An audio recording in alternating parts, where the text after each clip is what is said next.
여러분은 예수님이 누구라고 생각하십니까? 이제 생각들을 해보시면 예수님 구주라고 많이 대답들 하실 것 같고 하나님, 왕, 아니면 우리 찬송 가사처럼 위로 이런 식으로 생각들 하실 것 같아요. 근데 그건 우리들 얘기고 지금 세상에 80억 사람들에게 예수를 누구라고 생각하느냐 하면 어떤 대답들이 많이 나올까요? 아마 우리가 배웠던 것처럼 4대 성인 중에 하나 이런 이야기들을 많이 할 것 같아요. 아니면 그 원수를 사랑하라고까지 말할 정도로 정말로 탁월한 어떤 윤리 선생님 이렇게 말하는 사람도 있을 거고요. 기독교가 믿는 신 이렇게 아주 타인의 입장에서 객관적으로 표현한 사람도 있을 겁니다. 예수님 당시의 유대인들은 예수님을 어떻게 생각했을까요? 대부분의 유대인들 중에 종교 지도자들은 먼저 신성모독 죄인 또는 나사렛 이단의 괴수 이런 식으로 생각을 했고요. 소수에 따르는 제자들은 물론 하나님의 아들 그리스도라고 믿었고요. 오늘 본문에 등장하는 대부분의 유월절에 온 큰 무리와 대부분의 사람들인 이스라엘 왕이라고 외치는데 그것은 정치적 메시아 이렇게 보았습니다. 과연 예수는 신앙생활을 하는 우리에게 가장 우선되고 중요한 문제이면서도 우리가 잘 집중해서 연구하거나 생각지 못한 부분이 있는데요. 오늘 과연 예수님은 저와 여러분에게 누구인가를 깨닫게 되는 은혜가 있기를 바랍니다. 그런데 중요한 것은 사람들의 생각들이 이같이 다 다른데요. 이 중에 어떤 것을 골라잡아 선택하는 것은 올바른 방법이 아니죠. 여러분 가장 예쁜 꽃이 여러분 어느 꽃이라고 생각을 합니까? 아마 여러분들 천차만별 다 다르게 나올 거예요. 그래도 나오면 뭐 나옵니까? 장미, 또 백합, 저랑 똑같이 생각해요. 수선화, 튤립, 어떤 사람은 안개꽃이라고 할 수도 있고요. 아주 유별나게 어떤 사람은 호박꽃, 할미꽃 얘기할 수도 있어요. 근데 어떤 것도 틀렸다고 말할 수는 없어요. 이건 다 주관적이고 미라는 것은 내가 좋아하는 것이기 때문에 부정할 수 없습니다. 그런데 예수님이 누구인가라는 문제는 이렇게 상대적이거나 주관적인 것이 아닙니다. 나는 윤리교사가 마음에 들어, 나는 성인이 마음에 들어 라고 해서 마음에 드는 것을 골라내서는 안 되는 거고요. 예수님이 누구인지는 절대적으로 무어한 하나님께서 어떻게 말씀하시는가 그 규정이 바로 누구도 부인해서는 안 될 진리고 절대 가치라고 생각합니다.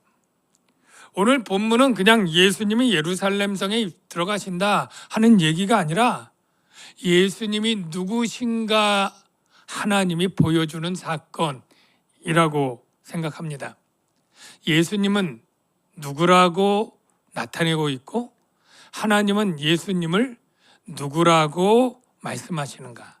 이게 중요한데요. 자, 오늘 어디에 들어갑니다. 어디에 들어가요? 예루살렘 성으로. 근데 예루살렘 성으로 들어가는데 예루살렘 성이 그냥 하나의 성이다. 이게 아니고요. 예루살렘 성이 어떤 의미냐면 성전이 있죠. 그리고 예루살렘 성은 이스라엘의 수도입니다. 정치, 종교의 중심지예요. 만일 우리가 그냥 여행객이라면 꼭 거기를 안 가도 되지만 만일 그 나라의 왕이라면 반드시 들어가야 될 성, 바로 예루살렘 성이죠. 예수님은 그런 의미로 예루살렘 성에 들어갑니다. 자, 한번 배경으로 언제 어떻게 어느 방법으로 들어갔는지 한번 정리해 볼까요? 자, 그 이튿날이라고 한 것은 바로 유월절 엿새 전에 베다니에서 예수님과 나사로를 위한 잔치를 연 그 다음 날이죠. 그러니까 시기는 언제라고 할 수 있죠? 유월절 닷새 전이 되겠고요. 예. 그러니까 주 30년, 예수님 돌아가시는 주 30년 유월절에 있는 3월 말쯤에 어느 일요일 아침이 되겠습니다. 자, 예수님이 어떤 길로 갔을까요? 우리가 지도를 보면 충분히 이런 상상이 되죠? 베다니가 저기 있고요. 그리고 중간에 벳바게가 있고요. 그 빨간색 길을 따라 꼬불꼬불 갔을 거예요. 거리는 한 10리 정도 되니까 한 4km 되고요. 벳바게에서 어린 나귀 보고 타고 가시는데 베다니에서 수많은 사람들이 따라갔을 거고요. 유월절에는 이미 유월절을 지키기 위해서 전국에서 사람들이 많이 몰려 있었습니다. 그런데 따라가는 사람들이 뭐라고 소리쳐요? 이 사람이 죽은 나사로를 살린 사람이라고 막 그렇게 소리를 치면서 따라가고, 늘 그런 때는 앞서가는 사람들이 있잖아요. 미리 예수님보다 쏜살같이 예루살렘 성에 가지고 나사로를 살린 그 선지자가 온다고 소문을 내가지고 무리들이 섞인 거예요. 베다니에서 나사로 보러 온 사람들 무리하고 예루살렘에서 절기 지키러 온 더 많은 무리들이 같이 마중 나가고 뒤따라가고 환호하면서 들어가는 장면이 상상이 되시죠? 자, 중요한 건 어느 문으로 들어갔을까? 아니, 예루살렘의 문이 여러 개 있다는 게 여러분 중에 모르는 분도 있는데요. 예루살렘 성이 문이 8개가 주변에 있습니다. 그 중에 어느 문으로 들어갔을까요? 예, 저기 8번 읽어보세요. 시작. 네, 동쪽에 있는 황금문이에요.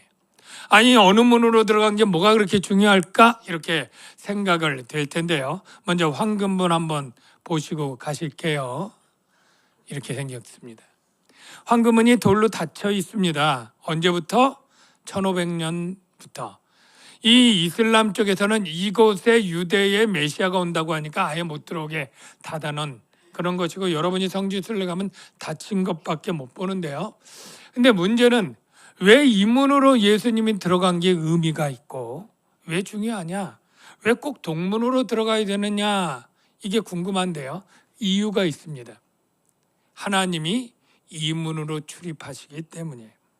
성경을 보니까 에스겔 44장 2절에 여호와께서 내게 이르시되 이 문 성소의 동쪽을 향한 바깥문인데 이 문은 닫고 다시 열지 못할지니, 왜요? 아무도 그리로 들어오지 못할 것은 이스라엘 하나님 나 여호와가 그리로 들어왔습니다. 예수님은 하나님이 들어가는 이 동문으로 하나님이시기에 들어가셨다라고 충분히 우리가 생각해 볼 수 있습니다. 그리고 예수님은 벳바게에서 나귀를 타셨다고 했잖아요. 예. 왜 나귀를 타셨을까요? 왜? 보통 왕들이나 장군만 해도 성에 들어갈 때, 수도에 들어갈 때 뭘 탈 것 같아요? 말이죠. 왜? 말이 훨씬 비싸고 훨씬 높고 훨씬 위험이 있으니까. 전쟁에 쓰는 최고의 무기인 이 말을 타고 전쟁에 이긴 왕은 그 말을, 특별히 그 당시 애굽, 이집트의 종마가 비싸고 좋았는데 그 말들을 수입해서 타고 다녔기 때문에 왕이면 당연히 그것을 타야 될 것 같은데 왜 어린 나귀를 탔을까요? 이유가 있습니다. 바로 스가랴 9장 9절에 그 본문에도 나와 있는데, 시온에 따라 크게 기뻐할지어다. 보라, 내 왕이 내게 임하시나니 그는 공의로우시며 구원을 베푸시며 겸손하여서 뭘 타요? 나귀를 타시나니 나귀의 작은 것 곧 나귀 새끼니라. 이 예언이 언제요? 주전 550년 전에 예수님 오기 무려 한 600년 전에 스가랴 선지자를 통해 예언했는데 유대인도 알고 예수님도 알고 예수님은 바로 내가 이 나귀를 타고 오는 왕이심을 이 표적으로 보여주시는 거예요. 정리해 볼게요. 예수님이 나귀를 타신가 예루살렘 동문으로 입성하심은 스스로 왕으로 오셨음을 나타났던 행위였다.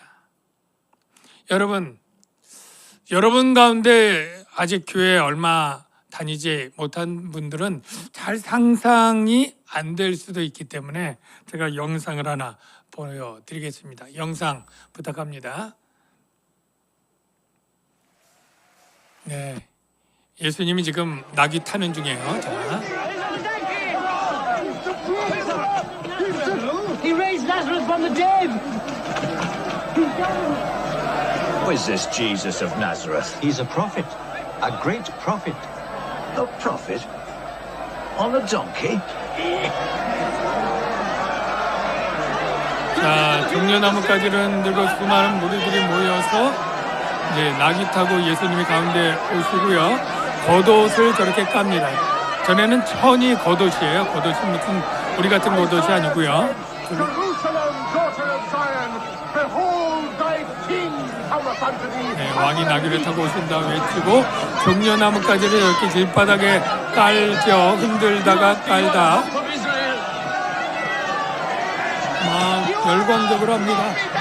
구주시라고.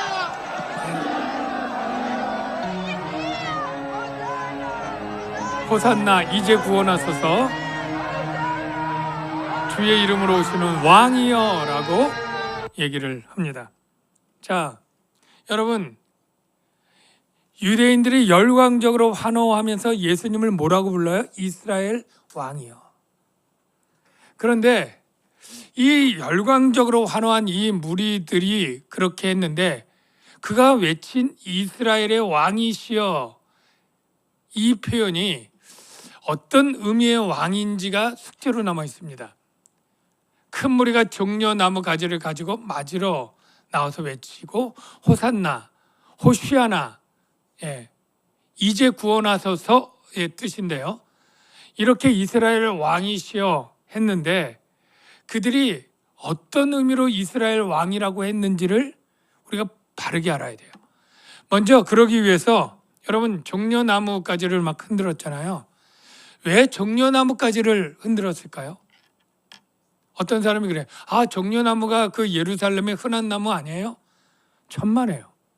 예루살렘에 종려나무가 없어요. 예루살렘에 없고 종려나무는 여리고에 가야만 있다고 합니다. 오히려 종려나무는 여리고에 있고 예루살렘에는 무화과나무나 감람나무가 있죠.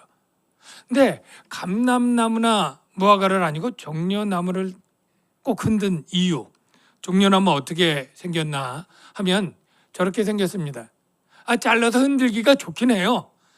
한 자르면 한 1m, 2m씩 막 흔들고 깔기가 좋아서. 왜 꼭 종려나무 가지여야 했는가? 여러분, 종려나무의 의미가 중요합니다. 종려나무의 의미는 제가 금요일 날 얘기한 것처럼 중꺾마. 무슨 뜻인지 아나요? 중요한 것은 꺾이지 않는 마음. 이 종려나무가 불굴의 승리예요. 종려나무는 앞만 잘라내서 밑둥을 잘라도 꼭 싹이 나고 다시 자라납니다. 죽질 않아요. 불로 지져도 삐지고 나와서 살아난다고 해요. 근데 유대 역사가 그렇습니다. 유대도 얼마나 바벨론, 페르시아, 헬라, 로마 제국, 거대한 제국의 압제 가운데 그렇게 눌리고 살아났지만, 눌렸지만 지금까지 존재하잖아요. 그래서 이 불굴의 승리를 상징하는 이 종려나무인데요. 이 종려가지가 예수님 올 때 처음 흔들고 깐 게 아닙니다. 여기 보면 주전 142년에 시몬 마카비, 그냥 마카비 빼고 마카비 가의 시몬인데요. 그때 유다가 독립을 했던 때가 있습니다. 유다인들은 종려나무 가지를 흔들며 그때 찬미와 노래를 부르면서 요새 안으로 들어갔다. 적이 참패를 당하고 이스라엘 밖으로 쫓겨난 것을 축하하는 것이었다. 여러분,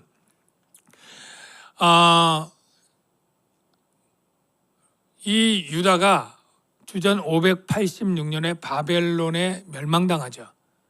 그리고 그 제국의 식민 통치하에 있는데 나중에 바벨론이 페르시아에 멸망당하니까 페르시아의 식민 통치가 되고, 나중에 이 페르시아가 그리스 헬라 제국에 멸망당하니까 헬라의 통치 있을 때 주전 167년경에 이 헬라의 갈라진 중에 셀루쿠스 왕조가 중에 아주 안티오쿠스 4세라고 하는 아주 유대인 입장에서 보면 악랄하고 악독한 왕이 다스리게 되는데요. 이 왕이 전쟁을 갔다가 실패하고 돌아오면서 화가 머리끝까지 난 상태에서 이 이스라엘이 꼴도 보기 싫은데 헬라화 정착을 강력하게 피면서 유대 문화를 말살시키려고 합니다. 그러니까 그 언어도 다 이름도 창식의 명처럼 헬라식 이름으로 바꿔버리고요. 율법 불태우고 안식일 못 지키고 할례 못하게 하고요. 중요한 것들 다 못하게 하는데 제일 심한 게 뭔지 아십니까? 성전에 멸망에 가증한 것이라고 표현된 제우스 신을 세우고요. 거기에다가 유대인들이 가장 싫어하는 짐승, 부정한 게 돼지인데 돼지를 죽여서 돼지 피로 제단을 드리게 명령을 한 거예요. 그런데 그 당시에 마따디아라고 하는 제사장이 이 유대인이 그렇게 하는 걸 보고 참다 이 제사 드리는 유대인을 쳐져 죽이고 그 관리도 죽이고, 그러니까 봉기를 일으킨 거죠. 그때 하시딤이라고 아주 경건한 그 유대인들과 힘을 합해서 자기 아들이 5인데 아들과 함께 봉기를 일으킵니다. 물론 그 수가 굉장히 적죠. 그러니까 게릴라 전술로 이 헬라랑 거대한 헬라와 이 맞짱을 뜨고 싸우는데, 이 아들 중에 이 셋째 아들이 유다인데 얼마나 싸움을 잘하는지 가는 데마다 연전연승, 그냥 이 헬라 적군을 망치처럼 두들겨 부순다라고 해서 망치가 마카비인데 바로 유다 마카비, 이 망치 마카비란 별명을 가지고 이 3,000명으로 수만 명들을 다 승리하는 거예요. 그래서 한 몇 년 지나서 주전 162년경에 그 성전을 잃었던 성전을 회복하고 종교 자유를 얻습니다. 그리고 성전의 우상을 치우고 깨끗이 청소했다고 해서 우리가 몇 주 전에 배운 수전절, 12월 25일 기념하는 이 수전절이 바로 이 유다 마카비에 의해서 세워진 거고요. 이 종교적 자유는 얻었지만 정치적 자유, 경제적 자유는 얻지 못했는데, 그리고 20년 동안 계속 전투를 하다가 드디어 이 둘째 아들 시몬, 마따디아의 둘째 아들 시몬이 이 셀레쿠스 왕조랑 외교적으로 해서 정치적 독립을 쟁취하게 됩니다. 그래서 제일 중요한 게 예루살렘 성을 얻고 정치의 독립을 얻을 뿐 아니라 이 헬라 제국가 바쳤던 수많은 조공, 등골 휘도록 돈을 모아서 했던 그 조공을 들이지 않게 되니까 전국적으로 세금 감면이 이루어진 거죠. 그러니까 유대인들에게 얼마나 기쁜 소식이겠어요. 그러니까 이 시몬이 딱 예루살렘에 입성할 때 바로 다 이 종려나무 가지를 흔들고 그렇게 열광을 하면서 환영을 했던 게 바로 주전 142년이에요. 물론 이 나라는 몇십 년 있다가 로마 제국의 주전 63년에 멸망합니다. 자, 로마 제국에 멸망한 그들이 어떤 소망이 있겠어요? 다시 시몬, 마카비바의 시몬과 같은 왕이 와서 이 로마 제국으로부터 다시 독립을 시키고 우리에게 세금을 감면하고 부강한 다윗의 나라를 일으켜 주기를 간절히 소망하고 기다려서 90년 지났을 때 예수님 오신 거예요. 그래서 다시 왕으로 이스라엘 왕이여 라고 하는 것은 영적이고 이런 초월적인 게 아니라 바로 현재 살아가는 이 세상 나라의 압제에서 건져줄 정치적 왕을 외친 것이죠. 이스라엘 무리들이 예수를 향해 왕이라고 한 것은 예수님의 의도와 달리 정치적 해방자란 의미의 왕이었던 거예요. 여러분, 예수님이 정말 왕으로 오신 것 맞죠? 그러면 왕이 해야 되는 일이 무엇인지를 확인해 보면서 정말 왕인지를 확인하는 게 중요한데요. 왕이 하는 일은 뭘까요? 왕이 하는 일은 그 백성을 지키고 구출해 내는 일이에요. 정말 역사적으로 그랬나? 우리 사울 왕과 다윗 왕을 한번 생각해 볼까요? 사울 왕이 반대가 한데 왕이 딱 되면서 제일 먼저 한 일이 뭐냐면 암몬 사람 나하스가 이스라엘 쳐들어와서 이 야베스 족속에게 너 눈들 다 빼라. 너희 오른 눈을 다 빼면 너희와 협상해 줄게. 이 이야기를 듣고 그래도 억울하지만 두려움과 공포 가운데 어쩔 줄 모른다는 이 야베스 족속의 의분으로 이튿날 사울이 3대로 나누고 새벽에 적진 한가운데로 들어가서 암몬 사람을 치매 남은 자가 다 흩어졌다. 사울 왕이 한 것은 억울한 그 백성들을 구출하는 게 사울 왕이에요. 다윗 왕은요 마찬가지입니다. 다윗이 기름부어 왕이 될 때 이스라엘 왕이 되었다는 거 알고 블레셋 사람들이 치러 올라오니까 다윗이 제일 앞장서서 블레셋 사람을 쳐서 쫓아내는 것.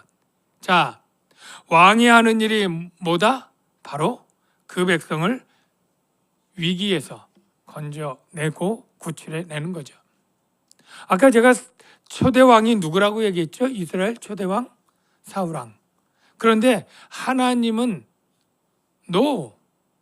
이스라엘의 왕은 언제나 나였어. 이렇게 성경에 말하고 있습니다.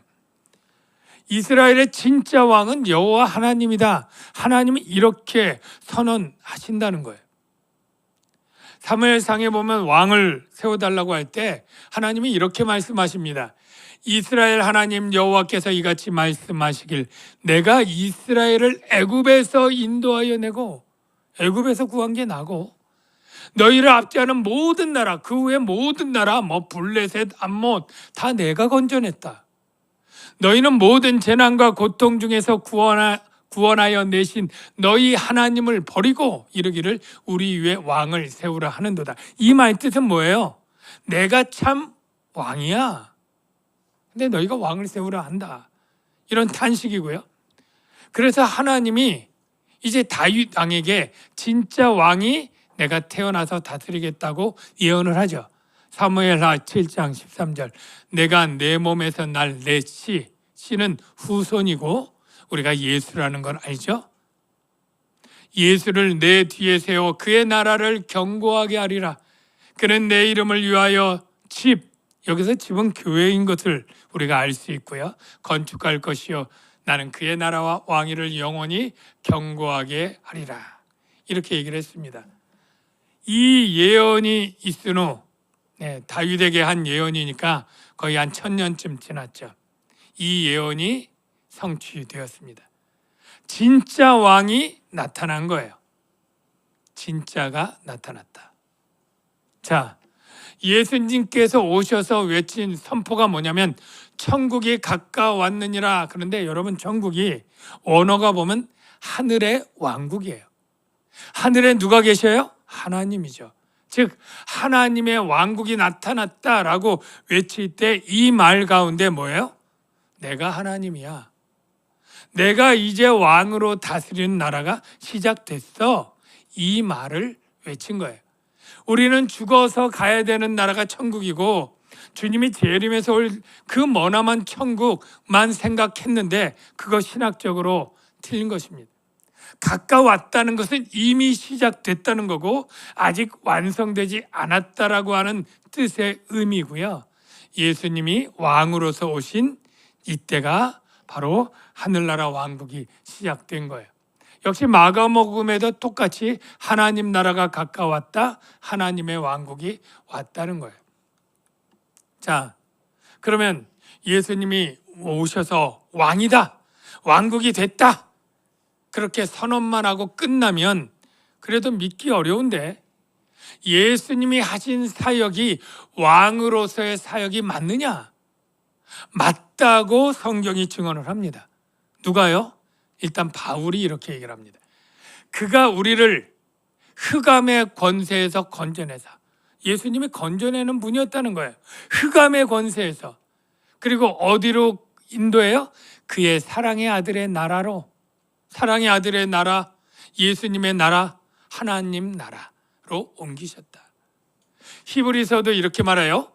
죽음을 통하여, 예수님의 죽음을 통하여 죽음의 세력을 잡은 자 마귀를 멸하시고, 또 죽기를 무서워함으로 한평생 매어 종노릇하는 모든 자를 놓아주려 하심이라. 여러분, 이걸 정리하면 이렇게 되죠. 자, 적은 대장이 마귀예요. 마귀는 흑암의 권세를 가지고 있어요. 흑암의 권세에 있는 그 백성들은 죽음의 공포에서 두려워하면서 종처럼 포로로 돼 있어요. 예수님이 적진에 들어가서 그들을 구출해내서 당신의 사랑의 나라로 구해냈다. 바로 왕이 하는 일을 하신 거죠. 그래서 요약하면 이럴 수 있습니다. 예수님이 하신 일은 진짜 왕으로서 이스라엘 백성을 흑암과 사단의 나라에서 구출하여 하나님 나라로 인도하셨다. 여러분, 이제 결론적으로 여러분에게 묻겠습니다. 여러분은 예수님이 이스라엘의 정치적 왕이 아닌 죄와 사망, 흑암의 권세, 사단의 권세에서 구원해 주시는 왕으로 여러분 믿으십니까? 믿으시겠습니까? 예수님은 당신에게 어떤 왕이신가? 여러분은 죄와 사망과 흑암에서 건져준 하나님의 아들 왕으로 믿으실 것인가? 제가 이 대답을 하기 전에 다윗이 시편 24편에 한 고백, 우리가 잘 아는 그 고백을 좀 소개하려고 해요. 자, 어떤 시편이냐면, 문들아 머리 들어라, 들릴지어다 영원한 문들아, 영광의 왕이 들어가시려다. 영광의 왕이 누구시냐? 강하고 능한 여호와시여, 전쟁에 능한 여호와시로다. 여러분, 이런 복음성과 찬양 아시죠? 그런데요, 질문해 볼게요. 문들이 어떻게 고개를 들까요? 거기 문은 뭐고 영원한 문은 무슨 차이가 있을까요? 영원한 문은 어떤 문인가요? 여러분, 이 이야기는 다윗 시대의 사람들이라면 누구나 잘 이해할 수 있습니다. 당시에 정복할 때, 왕이 정복 전쟁을 할 때 애굽에 구출된 이스라엘 백성은 애굽의 바로 왕이 얼마나 강력한 제국의 왕이고 큰 왕인지를 이미 알고 있어요. 그 역사를, 출애굽하기 전에 애굽의 역사를 아는 그들은 이 바로가 이 큰 나라를 정복할 때 수많은 군대들을 데리고 아주 전쟁에 능해서 전쟁을 이기면서 수백 개의 성들을 정복해 나갑니다. 그리고 성 앞에서 딱 외치는 거죠. 이 바로 왕은 전쟁에 능한 왕이고 모든 성들이 그 앞에 무너졌고 너희들은 문을 열어라. 문을 열고 기쁘게 항복하여 이를 맞이하면 너희들은 살려줄 것이다. 무혈 입성하게 되는 거죠. 그리고 각 성마다 그 오래된 고대의 신을 섬기는 영원한 문이 있어요. 이 영원한 문은 고대의 신전의 문을 얘기해요. 그 성과 그 신이 바로 앞에 항복하면 내가 너희를 해치지 않고 내 백성으로 삼겠다라고 외치는 거죠. 다윗이 왜 이 시를 썼느냐면 다윗 시대에 하나님의 법궤를 찾아옵니다. 하나님의 법궤는 블레셋에 빼앗겼어요. 하나님의 임재를 상징하는 이 법궤는 그러나 스스로 그 모든 블레셋을 격파하고 돌아옵니다. 그 법궤가 다곤 신전에 있을 땐 다곤 신상의 머리와 팔을 끊어내고 거기 있는 사람들을 다 독종으로 치고 다른 성읍을 5개의 중요한 성읍들을 다 파괴하고 그리고 유유자적 돌아오죠. 다윗이 이 법궤를 다윗성에 들어갈 때 이 노래를 부르는 거예요. 영광의 왕이 누이시뇨, 전쟁에 능한 왕이 누이시뇨, 바로 아니고 여호와다. 바로나 그 어떤 왕이 아니라 여호와 하나님이 전쟁에 능한 왕이요 영광의 왕이니 문을 활짝 기쁨으로 열어라, 문들아 머리 들어라, 노래를 한 것이죠. 오늘 우리에게 이 노래가 무슨 의미가 있을까요? 우리는 세상의 80억의 모든 사람들은 하나의 성을 구축하고 있습니다. 그리고 자기만의 신들을 섬기고 있어요. 힌두교, 불교 이런 종교가 아닙니다. 자기가 우상되고 자기가 최고의 결정권자의 주권자라고 생각한다면 그게 바로 신이에요. 내가 신인 것이죠. 내가 하나님이 된 것이죠. 내가 눈이 밝아 선악을 분별하는 그러한 신이 되어 있는 거예요. 주님은 우리에게 말씀하십니다. 누구든지 문을 열면 내가 들어가 그와 더불어 먹으리라. 여러분은 이제 결정을 해야 됩니다. 예수님을 정말 내가 왕으로서 주인으로 섬길 것인지, 아니면 그냥 이스라엘 백성이 그러했듯이 이 세상에 살 동안만 이 세상의 삶을 위해서만 왕으로 섬길 뿐인지, 세상의 복과 행복을 위한 그러한 왕일지, 아니면 내 영혼과 영원한 생명을 위한 왕으로 섬길지 여러분 선택하셔야 합니다. 어떻게 하시겠습니까? 영원한 왕으로, 내 영혼의 구주 하나님으로 내 마음의 보좌를 예수님께 내어 드리시겠습니까? 그러시길 주의 이름으로 축원합니다. 기도하겠습니다.